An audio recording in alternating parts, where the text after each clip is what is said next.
Praise the Lord. ஹல்லேலூயா. கர்த்தர் நல்லவர். ஹல்லேலூயா.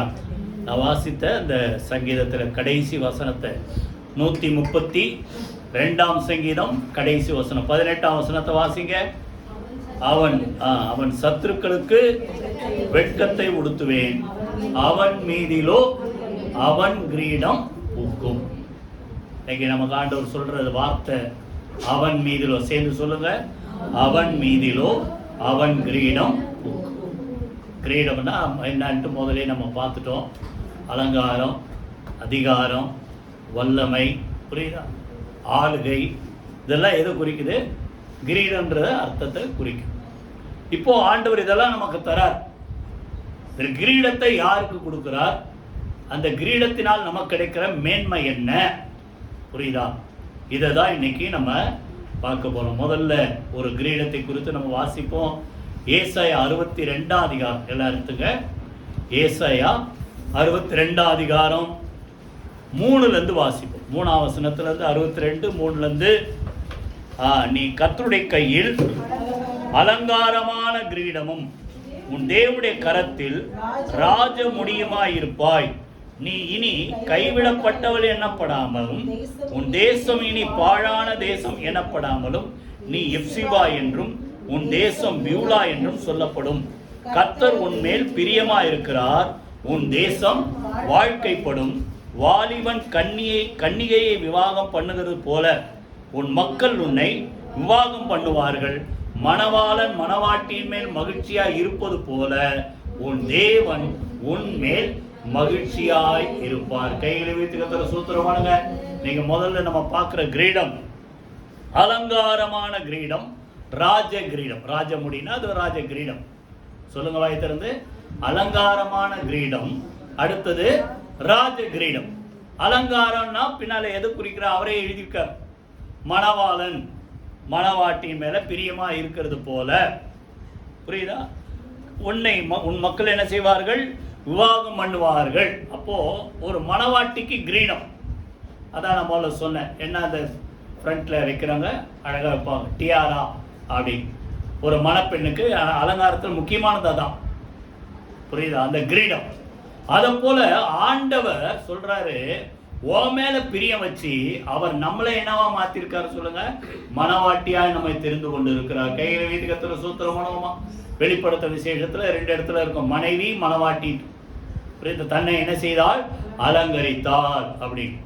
அப்போ ஆண்டவர் நம்மளை என்ன செய்திருக்கிறார் சொல்லுங்க? ஒரு மணவாட்டியா தெரிந்து கொண்டு நமக்கு என்ன செய்கிறார்? அலங்காரமான ஒரு கிரீடத்தை கர்த்தர் நமக்கு கொடுக்கிறார். ஆட்டுக்குட்டியாருடைய கல்யாணம்ன்றது நம்ம தேவனோடு சேர்க்கப்படுகிற நாளை குறிக்கிறது. கைகளை வைத்து கர்த்தரை ஸ்தோத்திரம் பண்ணுவோமா? அப்போ இங்க அலங்காரமான கிரீடம். உன் தேசம் என்ன செய்யும்? வாழ்க்கைப்படும். 2 வார்த்தை சொல்றாரு பாருங்க. எப்சிபா என்றும் பியூலா என்றும் சொல்லப்படும். கர்த்தர் உன் மேல் பிரியமா இருக்கிறார், உன் தேசம் என்ன செய்யும் சொல்லுங்க? வாழ்க்கைப்படும். கையில வைத்து கர்த்தரை ஸ்தோத்திரம் பண்ணுவோமா?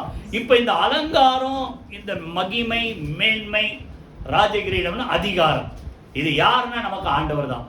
இப்போ அதே ஏசாயால இன்னொரு வசனம் வாசிங்க. 28ஆம் அதிகாரம் 5ஆம் வசனம் வாசிங்க. 28ஆம் அதிகாரம் 5ஆம் வசனம். சேனைகளின் கர்த்தர் தமது ஜனத்தில் மீதியானவர்களுக்கு மகிமையான கிரீடமாகவும் அலங்காரமான முடியாகவும் பின்னால இருப்பார். நல்லா கவனிங்க. அப்போ நமக்கு அலங்காரம், வாயத்தன் சொல்லுங்களேன், மகிமை, மேன்மை எல்லாமே யார் தான் சொல்லுங்க? ஆண்டவர். அவர் இல்லாம நமக்கு மேன்மை இல்ல. புரியுதா? பராக்கிரமன் நேத்து தொடர்ந்து படிக்கும்போது எரேமியால படிச்சு, பராக்கிரமன் தன் பராக்கிரமத்தை குறித்து மேன்மை பாராட்ட வேண்டாம். எதை குறித்தா மேன்மை தான் தேவனாகிய கர்த்தரை அறிந்திருக்கிறதை குறித்தே என்ன செய்யணுமா? மேன்மை பாராட்டு. அப்போ நமக்கு இருக்கிற ஒரே மேன்மைன்னா எவ்வளவு நம்ம படிச்சோம் படிக்கல, நீங்க ஏழையா பணக்காரனா, புரியுதா, எவ்வளவு பெரிய ஆள், அதெல்லாம் இல்லை. நமக்கு இருக்கிற ஒரே மேன்மை நாம் தேவனை அறிந்தவர்கள். கைகளை வைத்து கர்த்தரை ஸ்தோத்திரம். கர்த்தருக்கு சொந்தமானவர்கள். புரியுதா? அப்போ தேவன் தான் நமக்கு மகிமையான கிரீடம், அலங்காரமான கிரீடமா இருக்கிறப்போ அந்த அலங்காரம் மணமக்களை அலங்கரிக்கிறது போல கர்த்தர் என்ன செய்கிறார் சொல்லுங்க? அலங்கரிப்பார். அதான் நான் ஏற்கனவே சொன்னேன், மணவாட்டியா கர்த்தர் என்ன செய்தார்? தெரிந்து கொண்டார். எஸ்தர் புக்கில் பார்த்தீங்கன்னா வஸ்தி ராஜாவுடைய கட்டளைக்கு என்ன செய்யல, கீழ்ப்படியல. அகாசுவேர் ராஜாவுடைய கட்டளைக்கு கீழ்ப்படியல. உடனே அவளை என்ன செய்தாங்க, பட்டத்து ராணியை வந்து ஸ்தானத்தில் தள்ளிட்டாங்க. அப்புறம் ஒரு நல்ல ஒரு கன்னி பெண்ணை ராணியா என்ன செய்யணும், தேர்ந்தெடுக்கணும்ட்டு உலகம் முழுசும் அந்த 127 நாடுகள் அன்னைக்கு அவன் ஆளுகையில் இருந்தது. எல்லா இடத்துலையும் பெண்களை சேர்க்கிறாங்க. சேர்த்து அலங்காரம் பண்ணி அவங்கள என்னென்னலாம் பண்ணுவோம், சுத்திகரிப்பு எல்லாம் பண்ணி ராஜாட்ட கொண்டு வராங்க. கடைசியில் யாரை ராஜா அந்த வஸ்தியினுடைய ஸ்தானத்தில் பட்டத்து ராணியா தெரிந்து கொண்டாரா சொல்லுங்க, எஸ்தரை தெரிந்து கொண்டார். 2 அதிகாரம் 17ஆம் வசனம். எஸ்தர் 2:17 பார்த்தா கர்த்தருடைய ராஜாவுடைய கண்களில் அந்த எஸ்தருக்கு கிருபை கிடைத்தபடினால அவள் மேல மகிழ்ச்சியாக இருந்து என்ன செய்தாலாம், கிரீடத்தை அவளுக்கு சூட்டி அவளை வஸ்தியின் ஸ்தானத்தில் பட்டத்து ராணி ஆக்கினாள். கைகளை வீதி கர்த்தர் சூத்திரம். அப்போ எதை குறிக்குது, இந்த வஸ்திக்கு பதிலாக எஸ்தர் தான் என்ன சொல்லுங்க, ராணி, பட்டத்து ராணி. அப்போ முதல்ல அந்த மணமகள் ஜோடிக்கப்படுவது அலங்காரமான கிரீடம். 2வது சொல்லுங்க, அந்த கிரீடம் எதை குறிக்கிறது சொல்லுங்க, அதிகாரத்தை குறிக்கிறது. கைகளை வைத்து கர்த்தர் சூத்திரமான. இப்போ அந்த பட்டத்து ராணின்னா அர்த்தம், ராஜாவுக்கு அடுத்தது 2வது இடம் தான். ஒரு தேசத்துல ராஜா தான் முதலிடம், 2வது அந்த ராணி. அப்ப நல்லா கவனிங்க. அப்ப அந்த அதிகாரம் தேவன் நமக்கு கொடுக்கிறார். லூக்கா 10ஆம் அதிகாரத்துல நீங்க 10ஆம் அதிகாரம் எடுத்துக்க வாசிங்க. 10ஆம் அதிகாரம் 17 யாரோ ஒருத்தர் வாசிங்க. லூக்கா 10ஆம் அதிகாரம்.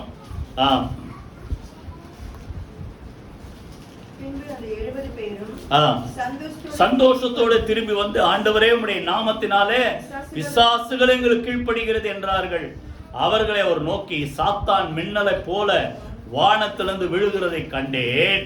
அப்போ நல்லா கவனிங்க. அந்த 70 பேருக்கு மாத்திரம் இன்னைக்கு ஆண்டவரை விசுவாசிக்கிற ஒவ்வொருவருக்கும் பின்னால சொல்றாரு, இதோ 19 எல்லாம் சேர்ந்து வாசிங்க. இதோ சர்ப்பங்களையும் தேள்களையும் மிதிக்கவும் சத்துருடைய சகல வல்லமையும் மேற்கொள்ளவும் உங்களுக்கு அதிகாரம் கொடுக்கிறேன், ஒன்றும் உங்களை சேதப்படுத்த மாட்டாது. அப்போ அந்த ராஜ கிரீடம், ராஜ முடி வஸ்தியினுடைய ஸ்தானத்தில் எஸ்தருக்கு கொடுத்து பட்டத்து ராணி ஆக்குனது போல இன்னைக்கு நம்ம எல்லாரும் தேவனுடைய ஆண்டவராக இயேசு கிறிஸ்துவுடைய மணவாட்டி. அவர் தான் மணவாள். அப்போ நமக்கு நம்மளை அலங்கரிக்கிறார், ரட்சிப்பினால் அலங்கரிக்கிறார். 148ஆம் சங்கீதம், அதுல 149ஆம் சங்கீதம். அடுத்தது இங்க பாத்தீங்கன்னா அதிகாரத்தை கொடுக்கிறார். என்ன அதிகாரம் சொல்லுங்க, சத்ருனுடைய வாயத்தரு சொல்லுங்க, விசுவாசோட சொல்லுங்க, சத்ருனுடைய சொல்லுங்க, சகல வல்லமை மேற்கொள்ளும்படியான வல்லமை அதிகாரம் நான் உங்களுக்கு கொடு. முதல்ல கவனிங்க, உங்களுக்கு அதிகாரம் கொடுக்கிறார். 2வது நீங்க தெரிந்து கொள்ள வேண்டியது, இன்னைக்கு எல்லாருக்கும் சொல்றேன், ஒன்றும் உங்களை என்ன செய்யாது சொல்லுங்க, வாயத்திறந்து உங்களை என்ன செய்யாது, சேதப்படுத்தாது. இன்னைக்கு எல்லாருக்கும் நான் பயம் தெரியுமா, அவங்ககிட்ட நம்ம ஏன் வம்புக்கு போகணும், ஒதுங்கியே இருப்போம். ஏன் ஏதாவது ஆயிடுமோன்னு பயப்படாதீங்க. ஆண்டவர் சொல்ற அதை துரத்தும்படி அதை மேற்கொள்ளும்படி வாயத்திறந்து சொல்லுங்களேன், அதிகாரத்தை கர்த்தர் உங்களுக்கு கொடுக்கிறார். 2வது கேரண்டி, அது ஒண்ணு மேற்கொள்ளாது, நீ தான் அதை மேற்கொள்ளும்படி. புரியுதா? அப்போ அந்த வல்லமை அதிகாரத்தையும் தேவன் நமக்கு கொடுக்கிறார். அப்ப ராஜ முடி எதை குறிக்க சொல்லுங்க, அதிகாரத்தை. திருப்பி இன்னொரு வசனம் வாசிங்க. லூக்கால 22ஆம் அதிகாரம் 29ஆம் வசனம் 30ஆம் வசனம். 22, 29, 30 வாசிங்க.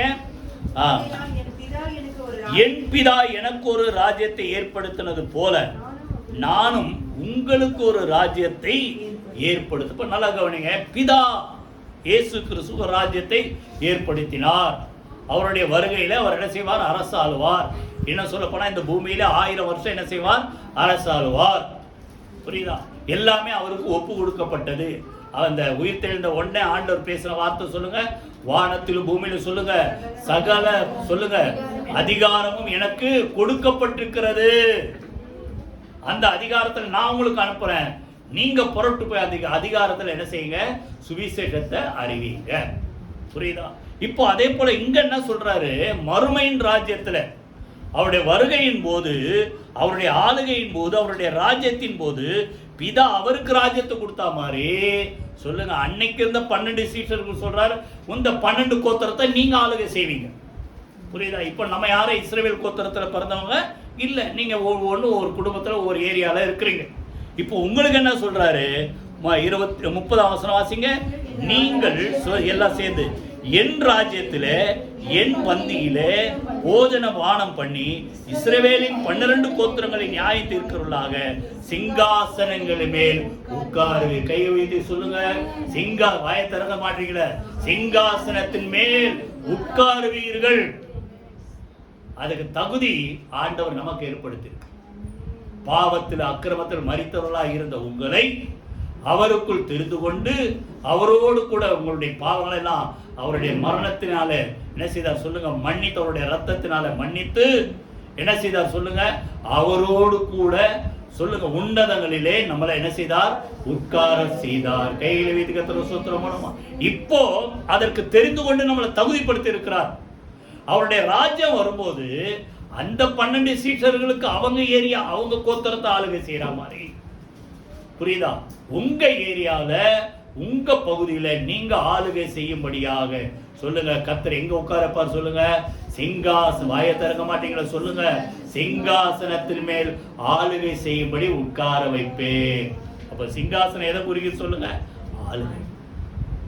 இது உங்களுக்கு டவுட்டா இருந்தா இன்னொரு வசனம் வாசி. வெளிப்படுத்தின விசேஷம் 1ஆம் அதிகாரம் 6ஆம் வசனம் சொல்லுங்க. வெளிப்படுத்தின விசேஷம் 1ஆம் அதிகாரம் 6ஆம் வசனம் வாசிங்க. நம்மிடத்தில் அன்பு கூர்ந்து தமது ரத்தத்தினாலே நம்முடைய பாவங்களை நீக்கி நம்மளை கழுவி அவருடைய பிதாவாகிய தேவனுக்கு முன்பாக நம்ம என்ன செய்தாரா சொல்லுங்க? நம்மளை சுத்திகரித்து ராஜாக்களும் ஆசாரிகளும் ஆக்கினவர். கையில் வைத்து கர்த்தர் அவருக்கு மகிமை வல்லமையும் உண்டாவதாக. நல்லா கவனிங்க. நம்மளை என்னைக்கு சுத்திகரித்தாரோ அன்னைக்கு அவருடைய தீர்மானம் சொல்லுங்க. வாய் திறந்து. அவருடைய தீர்மானம், அவருடைய சித்தம், அவருடைய திட்டம் என்ன? பிதாவுக்கு முன்பாக, புரியுதா? அவர் ராஜ்யத்தில் உட்கார்ந்தது போல நம்மளை என்னவா ஆக்கணுமா? ராஜாக்களும், வாயத்தில் சொல்லுங்கள, ஆசாரியர்களும் ஆக்கின சித்தம் கொண்ட ஆண்டவர். கையில வைத்து அந்த ஆசாரியனுக்கு பார்த்தா பாகை தான் கிரீடம் போடும். நீங்க அந்த உடைகள்லாம் பார்த்தீங்கன்னா யாத்ராவிலே லேவியராமத்தில் பார்த்தா அந்த உடைகளை பார்த்தீங்கன்னா அந்த பாகை தான் அவனுக்கு கிரீடம். இப்போ நம்மளை ஆசாரியர்கள் ஆக்கினார், அவனுக்கு ஒரு கிரீடம். அடுத்து சொல்லுங்க, ராஜாவாக்கினார், ராஜாவுக்கு ஒரு கிரீடம். நல்லா கவனிங்க. இது யாரால வருது? கர்த்தரே உனக்கு மகிமையான கிரீடமும் சொல்லுங்க ராஜ முடியுமாய் இருப்பார். கையில வைத்து கர்த்தரை ஸ்தோத்திரம் பண்ணுங்க. அவன் மீதிலோ சொல்லுங்க, மறக்காதீங்க, கிரீடம் பூக்கும். என்ன கிரீடம்? அலங்காரமான கிரீடம். சொல்லுங்க, ராஜ கிரீடம். ஆமா, எப்பவுமே நம்ம அப்படி இருக்கணும். நான் ஒண்ணுமே இல்லை, ஒண்ணு இல்லதான், நம்மளை என்ன செய்யணும்? தாழ்த்தணும். ஆனா நல்லா கவனிங்க, தைரியத்தை விட்டுறாரு. எல்லாத்தையும் மேற்கொள்ளும்படி அதிகாரமும் வல்லமையும் நமக்கு கர்த்தர் கொடுத்திருக்கிறார். கையில வைத்து கர்த்தரை ஸ்தோத்திரப்போ அதிகாரமுள்ள கிரீடம், அலங்காரமான கிரீடம். ரெண்டாவது 2 தீமோத்தேயு 4ஆம் அதிகாரம், எல்லாருக்கும் தெரிந்த வசனம். 2 தீமோத்தேயு 4ஆம் அதிகாரம் 8ஆம் வசனம். யாராவது வாசிங்க. 2 தீமோத்தேயு 4:8. இது முதல் நீதியின் கிரீடம் எனக்காக. சொல்லுங்க, எனக்காக. அப்ப என்ன ஒரு அந்த நம்பிக்கை, தைரியம் இல்ல, எனக்காக வைக்கப்பட்டிருக்கு. எது? நீதியின் கிரீடம் எனக்காக வைக்கப்பட்டிருக்கிறது. நீதி உள்ள நியாயாதிபதியாகிய கர்த்தர் அந்நாளிலே அதை எனக்கு தந்தருள்வார். எனக்கு மாத்திரமல்ல, அவர் பிரசன்னமாகுதலை விரும்பும் யாவருக்கும் அதை சொல்லுங்க தந்தருள்வார். கையில வைத்து கர்த்தரை ஸ்தோத்திரமானுங்க.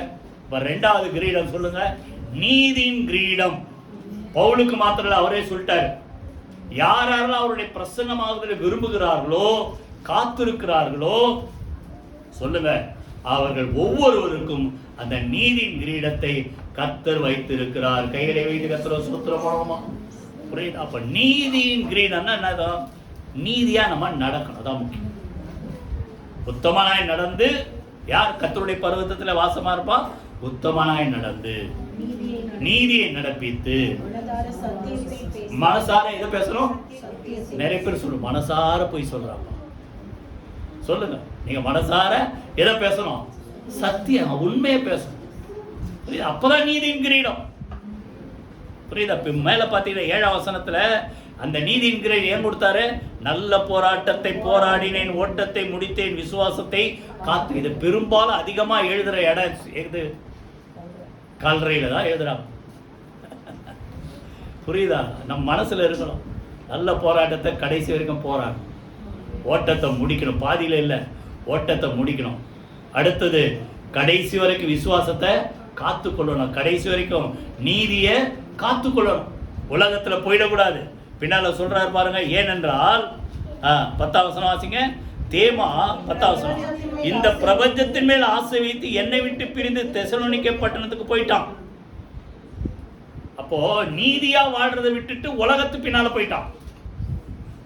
ஆனா அவருக்கு ஒரு கேரண்டி இருக்கு, நான் நீதியா வாழ்றேன், ஆண்டவரை ஃபாலோ பண்றேன்.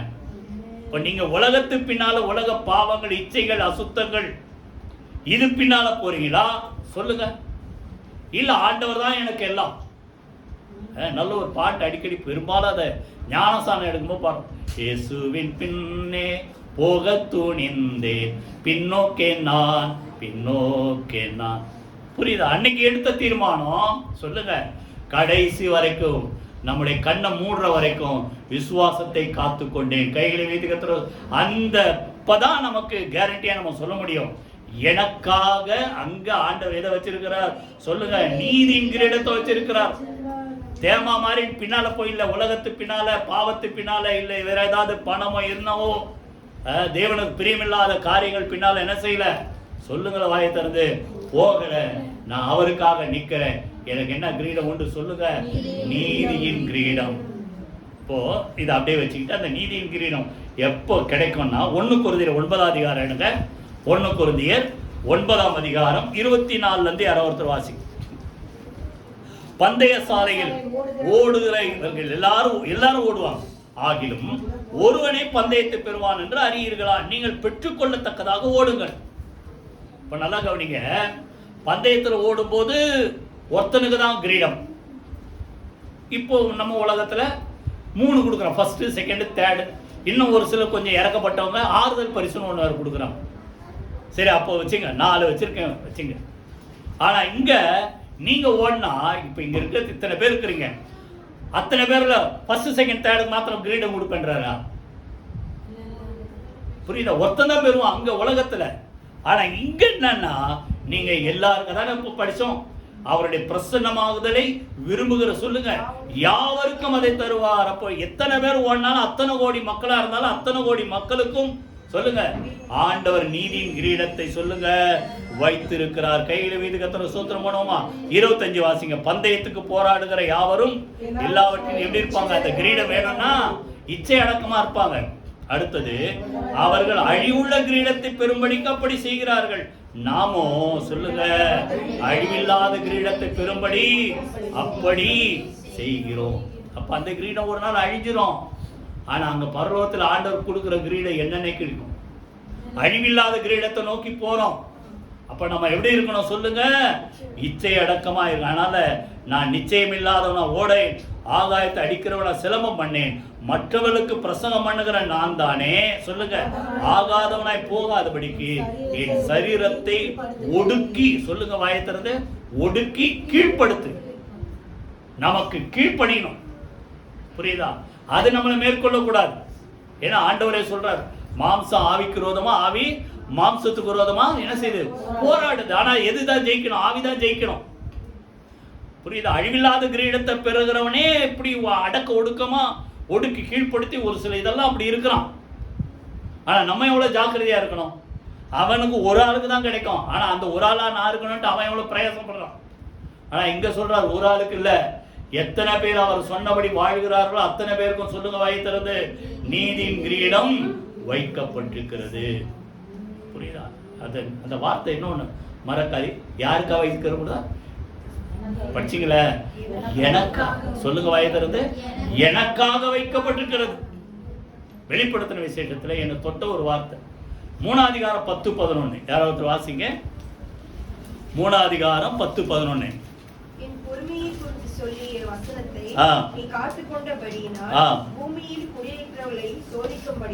அந்த சோதனை காலத்துக்கு நான் தப்பும்படி உன்னை காப்பேன். 11 சொல்றாரு, சீக்கிரமா வருகிறேன்.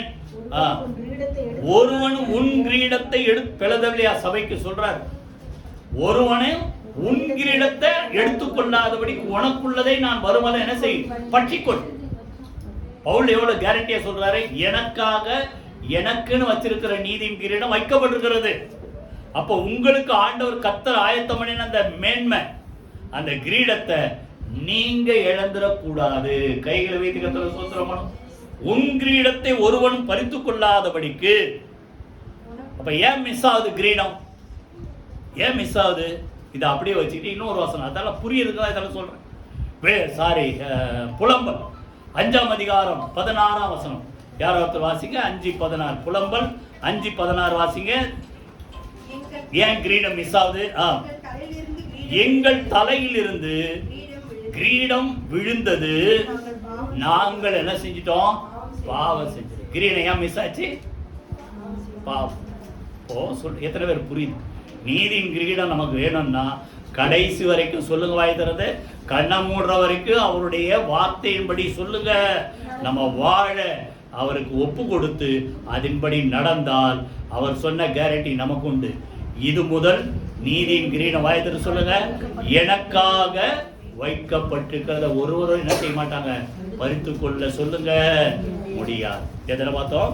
அலங்காரமான கிரீடம், அதுலேயே அதிகாரம் உள்ள கிரீடம். 2வது சொல்லுங்க, நீதியின் கிரீடம். 3வது வெளிப்படுத்தின விசேஷம் 2ஆம் அதிகாரம் 10ஆம் வசனம். 2:10. யாராவது வாசிங்க. 2:10. நீ படப்போகிற பாடுகளை குறித்து எவ்வளவும் பயப்படாதே. இதோ நீங்கள் சோதிக்கப்படும் பொருட்டாக பிசாசானவன் உங்களில் சிலரை காவலில் போடுவான். 10 நாள் உபத்திரவப்படுவீர்கள். ஆகிலும் நீ மரண பரியந்த உண்மையாயிரு, அப்பொழுது ஜீவ கிரீடத்தை உனக்கு தருவேன். Crown of life. புரியுதா? என்ன கிரீடம் சொல்லுங்க? ஜீவ கிரீடம் நமக்கு. எப்போ? கடைசி வரைக்கும் உண்மையாயிரு. எதை பார்த்து ஓடாத? பாடுகளை பார்த்து என்ன செய்யாத? சொல்லுங்க, ஓடாத. எல்லா பாடுகளுக்கும் ஒரு முடிவு உண்டு. இக்காலத்து பாடுகள் இனி நம்மிடத்தில் வெளிப்படும் மகிமைக்கு ஒப்பிடத்தக்கவைகள் அல்ல. நம்ம நினைக்கிறோம் இந்த பாடிலே நம்ம அழிய மாட்டோம். சொல்றேன், ஆண்டவர் சொன்ன வார்த்தை புரியுதா? நிச்சயமா அதை ஜெயிச்சு நீங்க மேல வருவீங்க. ஜீவ கிரீடம் உங்களுக்காக ஆண்டவர் வச்சிருக்கிறார். புரியுதா? பாடுகளை குறித்து என்ன செய்யாத, கொஞ்சம் கூட பயப்படாத. சொல்லுங்க, பாடுகள் என்ன சொல்லப்போனா தேவனிடத்துல நம்ம என்ன செய்யுது, கிட்ட சேர்க்குது. சொல்லுங்க, எத்தனை பேர் புரியும்? பாடுகள் தேவனை விட்டு என்ன செய்யுது, கிட்ட செய்யுது, தள்ளாது. 119ஆம் சங்கீதத்துல ஒரு வார்த்தை இருக்கும், நான் உபத்திரவப்பட்டது நல்லது. எத்தனை பேர் சொல்லுவீங்க கஷ்டம் வரும்போது, நல்லதுதான் அப்படி சொல்ல மாட்டீங்களா? நல்லதுக்குதான். இதனால் முதல் பிரமாணங்களை நான் கற்றுக் கொள்கிறேன். அப்போ பாடு நம்ம கிட்ட, ஆண்டவர்கிட்ட இன்னும் சேர்க்குது கிட்ட. அப்போ நம்ம இருதயத்துல ஒரு தைரியம், இதெல்லாம் நான் சகிப்பேன், அவருக்காக வாழ்வேன். எனக்கு என்ன கிரீடம் உண்டு? வாயத்தில் சொல்லுங்களேன், ஜீவ கிரீடம் எனக்காக சொல்லுங்க வைக்கப்பட்டிருக்கிறது. கைகளை வைத்து கர்த்தரை ஸ்தோத்திரம். ஜீவ கிரீடம். அந்த ஜீவ கிரீடத்தை இன்னும் யாருக்கு தருவார்? இது சொல்ற பாடுகளை என்ன செய்யணும், சகிக்கிறவர்களுக்கு. அதே ஜீவ கிரீடத்தை குறித்து இன்னொரு இடத்துல தெரியுமா? யாக்கோபு 1ஆம் அதிகாரம் 12ஆம் வசனம். யாராவது வாசிங்க. யாக்கோபு 1ஆம் அதிகாரம் 12ஆம் வசனம். ஜீவ கிரீடத்தை குறித்து நல்லா கவனிங்க. சோதனையை சகிக்கிற மனுஷன் பாக்கியவான், அவன் அந்த சோதனை ஜெயிச்சவரன் உத்தமன் என்று விளங்கின பின்பு கர்த்தர் தம்மிடத்தில் அன்பு கூறுவர்களுக்கு வாக்குத்தத்தம் பண்ணின ஜீவ கிரீடத்தை பெறுவான். கைகளை உயர்த்தி கர்த்தரை ஸ்தோத்திரமானுங்க. சோதனை சகிக்கணும். எதுக்கு சோதனை வருது? நம்ம உறுதியா ஆண்டவர் பின்னால போறோமா இல்லையா? இல்ல டெஸ்ட் எதுக்கு வருது? சொல்லுங்க. முன்னாடிலாம் 5ஆம் கிளாஸ் வரைக்கும் எக்ஸாமே இல்லைன்னா, இப்பெல்லாம் எனக்கு தெரியல. நான் படிக்கும்போது ஒவ்வொரு வருஷமும் டெஸ்ட் தான், ஒவ்வொரு வருஷமும் எக்ஸாம் தான். படிச்சு பாஸ் ஆனாதான் 2ஆம் கிளாஸ் போக முடியும். இப்பெல்லாம் எப்படி தெரியல, ஆல் பாஸ் அப்படின்னு. கொரோனா காலத்தில் கூட அப்படிதான் போட்டான், ஆல் பாஸ் அப்படின்ட்டான். எதுக்கு வருது? நம்ம ஒழுங்கா இருக்கிறவன் நல்லவனா கெட்டவனா, படிச்சவா படிக்கலையா, ஒரு ஒரு குவாலிஃபிகேஷன் வேணும்ல, அதுக்கு தான் டெஸ்ட். புரியுதா? அப்போ அதை சகிக்கிறவன் பாக்கியவான். சோதனை கண்டு ஓடக்கூடாது. அவன் உத்தமன் என்று விளங்கின பின்பு. யோபுக்கு எவ்வளவு வந்தது? நமக்கா வந்ததா? வரல. உத்தமன் என்று கடைசி வரைக்கும் நின்னான். அவன் சொல்றான், என் உத்தமத்தை நான் என் உயிர் போற வரைக்கும் விட மாட்டேன்ற. அவன் உத்தமன் என்று விளங்கின பின்பு அப்பதான் யோபுக்கு ரெட்டிப்பா கிடைச்சது. அந்த வசனத்தை பின்பகுதி திருப்பி வாசிங்க. அவன் உத்தமன் என்று யாக்கோபு 1:12 வாசிங்க. அவன் உத்தமன் என்று விளங்கின பின்பு கர்த்தர் தம்மிடத்தில் அன்பு கூறுவோருக்கு வாக்குத்தத்தம் பண்ணின கிரீடம் ஜீவ. அப்ப யாருக்கு? 2 உபத்திரவத்தை சகிக்கணும், ஜீவ கிரீடம். 2வது சொல்லுங்க, அவர்கிட்ட அன்பா இருக்கிறவங்களுக்கு வாய் தர சொல்லுங்களேன். அன்பா கடைசி வரைக்கும் அன்பா இருக்கிறோமா? 2வது எல்லாத்துக்கும் மேல அவர் மேல அன்பா இருக்கிறோமா? இந்த டெஸ்ட்ல நிறைய பேர் ஃபெயில் ஆகுங்களே தெரியல. சொல்லுங்க, எல்லாத்த விட இந்த உலகத்துல இருக்கிற எல்லாத்த விட நான் ஆண்டவர் மேலதான் அன்பா இருக்கிறேன் சொல்லுவீங்களா? உங்களை தான் பார்த்து கேட்கிறேன், சொல்லுவீங்களா? எல்லாத்துக்கும் மேல. புரியுதா? நாங்களாம் இங்க நிறைய பாடுபட்டு இனிமேல் அவர் தான் கடைசி காலத்துல வந்து தெரிஞ்சிருக்கோம். புரியுதா? அப்ப நீங்க உணரணும், நமக்கு எல்லாத்துக்கும் மேல யார் தான்? சொல்லுங்க, வாயை திறக்க மாட்டேங்குது, சொல்லவே மாட்டீங்களே. எல்லாத்துக்கும் மேல யார் தான்? ஆண்டவர் தான். அவர் தான் எனக்கு மேன்மை, அவர் தான் எனக்கு பெருசு. புரியுதா? அப்படி அன்பு கூறுவர்களுக்கு தேவன் வாக்குத்தத்தம் பண்ணினதான் என்ன சொல்லுங்க, ஜீவகிரி. அந்த அன்பை டெஸ்ட் பண்றதுக்கு நிறைய வரும். அதான் அந்த சோதனை. கர்த்தர் ஆபிரகாமை சோதித்தார். 22 அதிகாரம் ஆதியாகமத்தில் எப்படி சோதித்தார்? ஆபிரகாமை நான் இதோ அடியேன், உன் நேசகுமாரன் ஏக புத்திரனாகி ஈசாக்க நான் காண்பிக்கிற மலை மேல பலியிடு. இப்போ ஆண்டவர் கனவுலையோ இல்ல நேரிலையோ வந்து சொன்ன எத்தனை பேர் கூட்டுன்னு போவீங்க ஈசாக்க? ஏதோ அசுத்தாவி பேசுது. நீங்க ஆண்டவர் அதுக்கு நரபலி கேட்கிற தேவன் அல்ல, புரிஞ்சுங்க.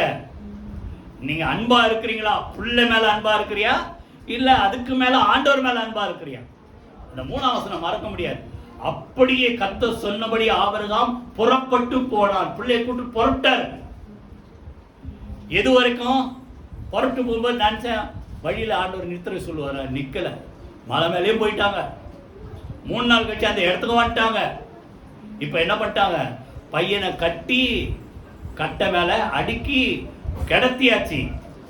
எப்போ வரைக்கும் ஆண்டவர் டெஸ்ட் பண்றாரு? கத்திய உருவி வெட்டுற வரைக்கும். நிறுத்து, இப்போ நீ எனக்கு கீழ்ப்படுகிறவன் என்று நான் அறிந்து கொண்டேன். ஓ, எந்த டெஸ்ட் இருக்கு? புள்ள எத்தனை வருஷம்? 100 வயசுல பிறந்த புள்ள, தவம் இருந்து பெற்ற பிள்ளைனோ. அத போல தவம் இருந்து பெற்ற பிள்ளையை நேசிக்கிறியா இல்ல அந்த பிள்ளையை கொடுத்த என்ன நேசிக்கிறியா? புரியுதா? அந்த டெஸ்ட். அதான் சொல்றாரு கர்த்தர் தம்மிடத்தில் சொல்லுங்க, அன்பு கூறுவர்களுக்கு சொல்லுங்க ஆயத்தம் பண்ணின ஜீவ கிரீடம். பாடுகளை பார்த்து ஓடாதீங்க, சோதனையில விழுந்து போவாதீங்க.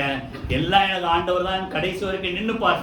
அதான் சொல்றாரு 1 கொரிந்தியர்ல, திராணிக்கு மேல சோதிக்கப்படுவதற்கு என்ன செய்ய மாட்டார்? இடம் விடாமல் சோதனையோடு கூட அதற்கு தப்பிக்கொள்ளும்படியான வழி உண்டாக்குவார். புரியுதா? ஜீவகிரீடம் யாருக்கு? உபத்திரவத்தை சகிக்கிறவர்களுக்கு. தேவனிடத்துல எல்லாத்துக்கும் மேல அவர்தான் பிரதானமா அவர் மேல அன்பு கூறுகிறவர்களுக்கு.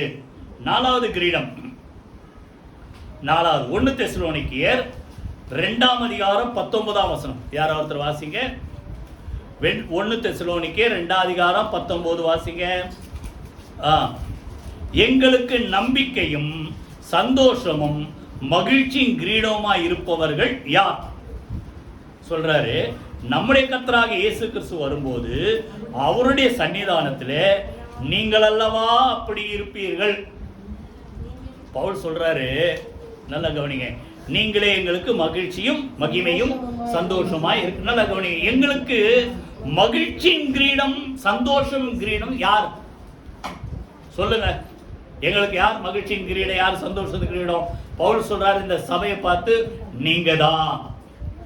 இங்க கவனிங்க. அப்ப அத போல நீங்க ஒவ்வொருவரும் சொல்லணும், எனக்கு மகிழ்ச்சி இவங்க தான், சந்தோஷம் இவங்க தான். யாரை பார்த்து நீங்க சொல்லணும்? ஆண்டவர் பார்த்தா. இங்க அவர் எதை பார்த்து சொல்றாரு? சர்ச்சை பார்த்து சொல்றாரு. புரியுதா? இப்போ ஏதோ பிரயாசப்பட்டோம், பிரயாசத்து பலன் நீங்களா இங்க வந்து உட்கார்ந்து இருக்கிறீங்க. புரியுதா? அப்ப நீங்க பிரயாசப்படு. எத்தனை பேர் புரியுது நான் சொல்றது? புரியுதா? இப்ப நீங்க தான் எங்களுக்கு மகிழ்ச்சியின் கிரீடம், சந்தோஷத்தின் கிரீடம் நீங்க தான். பிலிப்பியர்னு சொல்றார், எங்களுக்கு மகிழ்ச்சியின் சந்தோஷமா இருப்பவர்கள் நீங்க தான் அப்படின்றார் பிலிப்பியர் 4:1. இப்போ எங்களுக்கு மகிழ்ச்சி நீங்க தான். அப்ப நீங்க சொல்லணும், எனக்கு மகிழ்ச்சி யாரு? உங்க மூலமா எத்தனை பேர் ஆண்டவரை ஏற்றுக்கொண்டார்கள்? யோசித்து பாரு. எத்தனை பேருக்கு ஆண்டவர் பத்தி சொல்லி இருக்கிறீங்க? இல்ல ஆரம்ப காலத்துல கொஞ்சம் கொஞ்சம் அப்படி இப்படி சொல்லி சொல்லி கொஞ்சம் கொஞ்சமா கூட்டு வந்தீங்க. இப்பெல்லாம் செய்யறீங்களா இல்ல விட்டீங்களா? சொல்லுங்க. அப்போ நல்லா கவனிங்க, சொல்றது புரியுதா உங்களுக்கு? அப்போ உங்களுக்கு மகிழ்ச்சியின் கிரீடம் யாரு? உங்க மூலமா 2 பேர் ரட்சிக்கப்பட்டிருந்தாலும் சரி, இல்ல 10 பேர் ரட்சிக்கப்பட்டிருந்தாலும் சரி, அவங்க தான் ஆண்டோர் வருகையின் போது உங்களுக்கு என்னவா இருப்பாங்க? சொல்லுங்க, வாயை திறக்க மாட்டீங்களா? சொல்லுங்க, மகிழ்ச்சியின் கிரீடமாய் இருப்பார்கள். பாடல் பாட்டு ஒன்று கூட்டி சென்றிடுவேன், காட்டி மகிழ்ந்திடுவேன். யார? நம்ம மூலமா ரட்சிக்கப்பட்ட மக்களை எங்க கொண்டு போய் சரி பரலோகத்துக்கு கூட்டி போய் ஆண்டவர் சமத்துல, ஆண்டவரே இவங்களுக்கெல்லாம் நான் உங்களை பத்தி சொன்னேன். இல்ல அது இன்னொரு பாட்டு, வெறுங்கையாய் பரலோகத்தில் வந்திடேன் இயேசுநாதா, ஆத்தும ஆதாயம் செய்திடவே ஆசீர் பொழி. அது ஒரு பழைய பாட்டு. இததான் எங்க எழுதுறாரு? இப்போ வாசிங்க, யாத்ராகமம் 23 15 யாராவது வாசிங்க. யாத்ராகமம் 23:15. 23:15. தப்பா சொல்லிட்டேனா?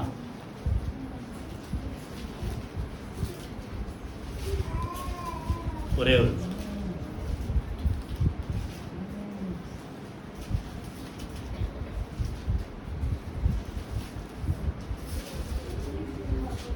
இல்ல இல்ல இல்ல அது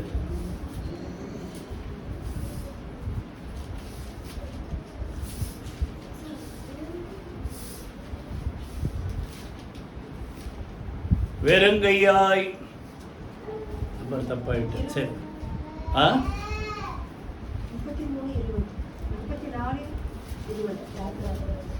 ஒரு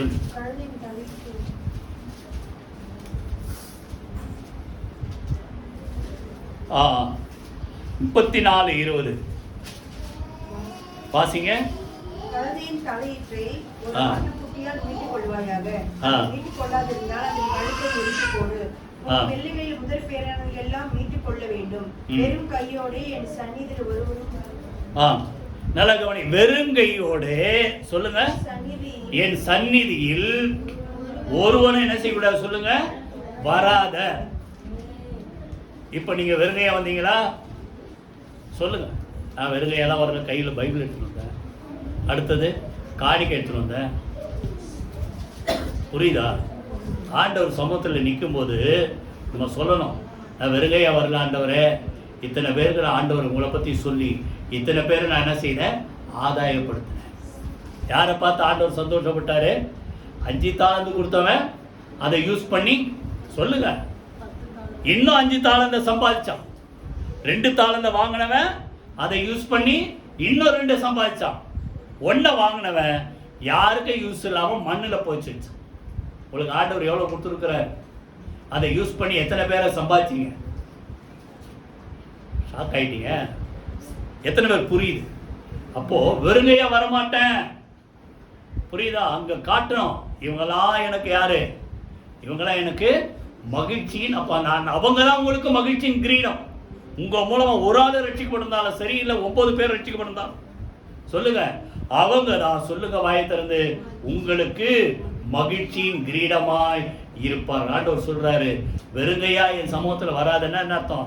அங்க சொல்றாரு பலிபீடத்துக்கு பலி செலுத்த இதெல்லாம் எடுத்துட்டு வாட்டு. ஆனா அங்க நிற்கும் போது, புரியுதா, உங்க மூலமா சந்திக்கப்பட்ட மக்கள் அங்க வந்து உங்களுக்கு கொடுத்து சொல்லுவாங்க, இவர் தான் எங்களுக்கு இந்த மாதிரி எனக்கு உங்களை பத்தி இயேசு பத்தி சொல்லுச்சு. புரியுதா? கைகளை வைத்து கர்த்தரை ஸ்தோத்திரம் பண்ணுவோமா? அப்ப மகிழ்ச்சியின் கிரீடம் யாரு? உங்க மூலமா சந்திக்கப்பட்ட மக்கள். ஒரு ஆளுக்காவது, ஒரு மாசத்துல ஒரு ஆளுக்காவது சொல்லு. அப்படி எய்ம் பண்ண. அப்போ ஒரு வருஷத்துல எத்தனை பேர் ஆச்சு? 12 பேர். புரியுதா? ஜோமணி செய்யுங்க, கர்த்தர் தேவையான கிருபை தருவார். கடைசியாக இன்னும் ஒண்ணு வாசு முடிப்போம். லேவியராகமம் 21 அதிகாரம் 12ஆம் வசனம். லேவியராகமம் 21 அதிகாரம் 12ஆம் வசனம் வாசிங்க. பரிசுத்த ஸ்தலத்திலிருந்து புறப்படாமலும் தன் தேவனுடைய பரிசுத்த ஸ்தலத்தை பரிசுத்த குலைச்சல் ஆக்காமலும் இருப்பானாக. அவனுடைய தேவனின் அபிஷேக தைலம் என்னும் கிரீடம் அவன் மேல் இருக்கிறதே. நான் சொல்லுங்க, கர்த்தர் கைகளை வைத்து கர்த்தரை ஸ்தோத்திரம் பண்ணுங்க. அப்ப நல்லா கவனிங்க, அங்க ஆசாரியர்களை குறித்து சொல்றாரு. அவன் மேல என்ன கிரீடம் இருக்குது? அபிஷேக தைலம் என்னும் கிரீடம். இப்போ உடனே இதெல்லாம் பாஸ்டர்மாருக்கு தான் நினைக்காதீங்க. இப்போ அதான் நான் முதல்ல ஒரு வார்த்தை சொன்னேன். எத்தனை பேர் ஞாபகம் இருந்தது? வெளிப்படுத்துற விசேஷம் 1 அதிகாரம் 6ஆம் வசனத்துல என்ன சொல்றாரு?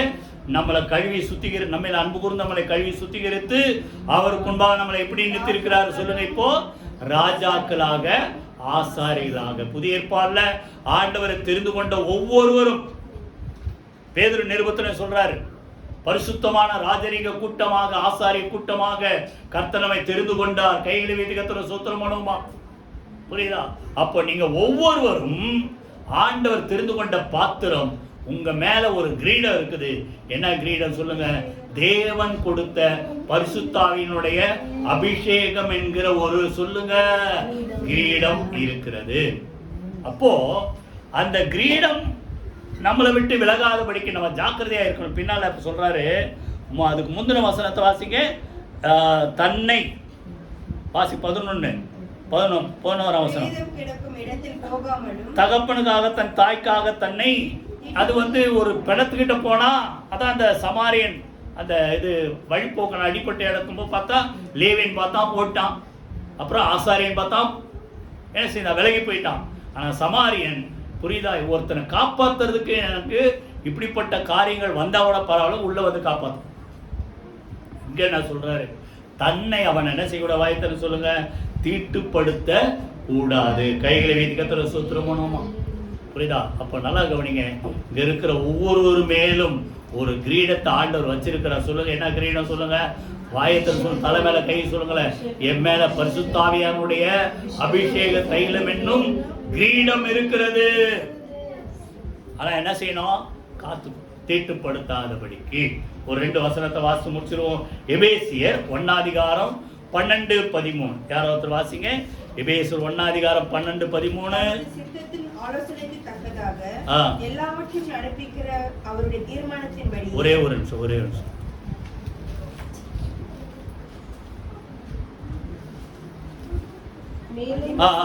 முன்னே நம்பிக்கையாயிருந்த நாங்கள் 13.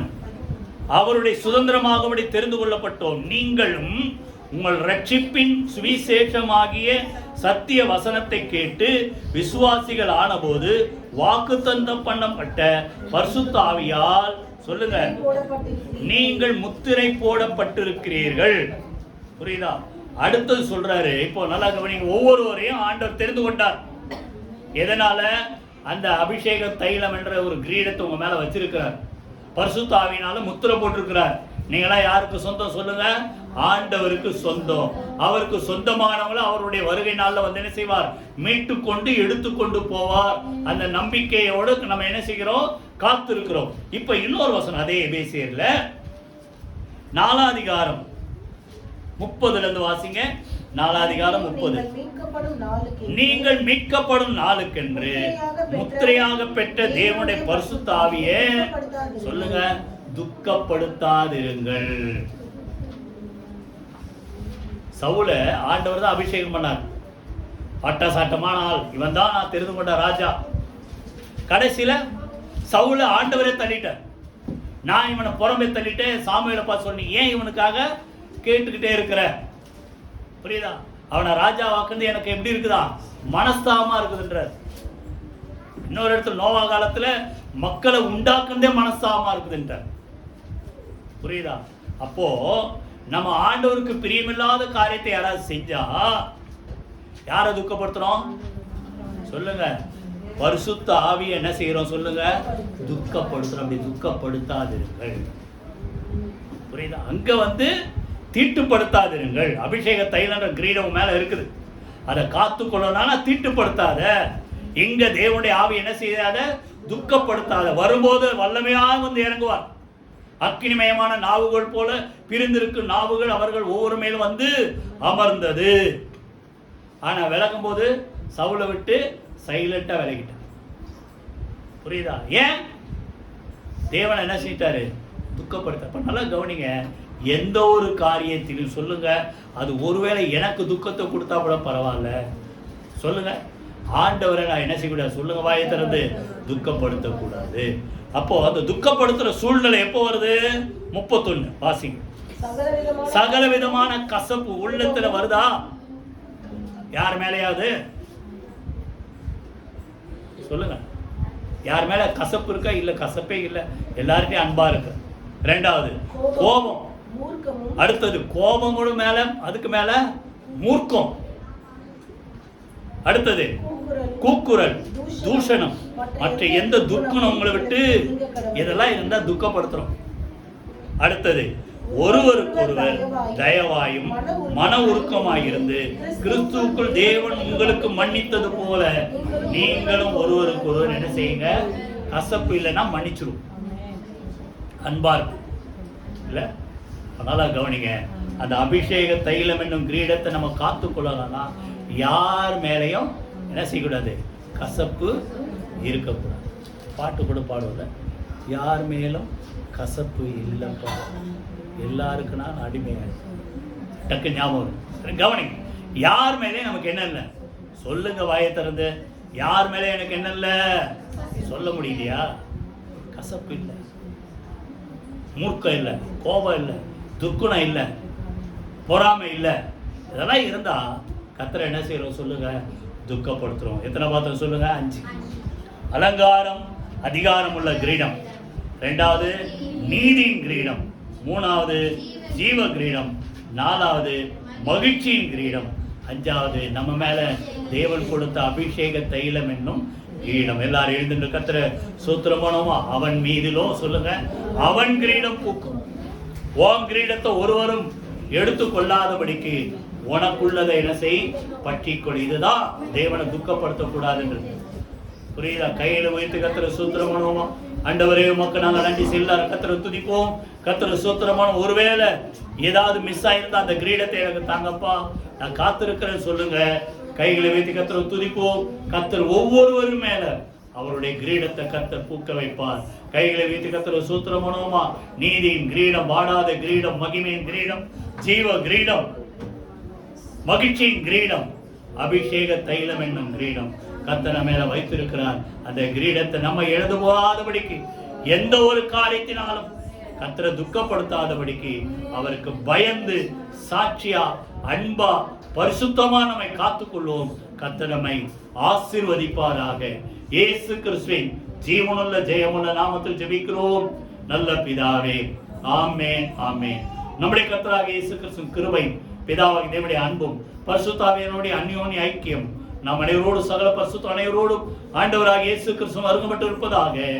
ஆமென். என் ஆத்மாவே கர்த்தரை ஸ்தோத்திரி, என் முழு நேருடைய பரிசுத்த நாமத்தை ஸ்தோத்திரி, என் ஆத்மாவே கர்த்தரை ஸ்தோத்திரி, அவர் செய்த சகல உபகாரங்களை மறவாதே. ஆமென், ஆமென்.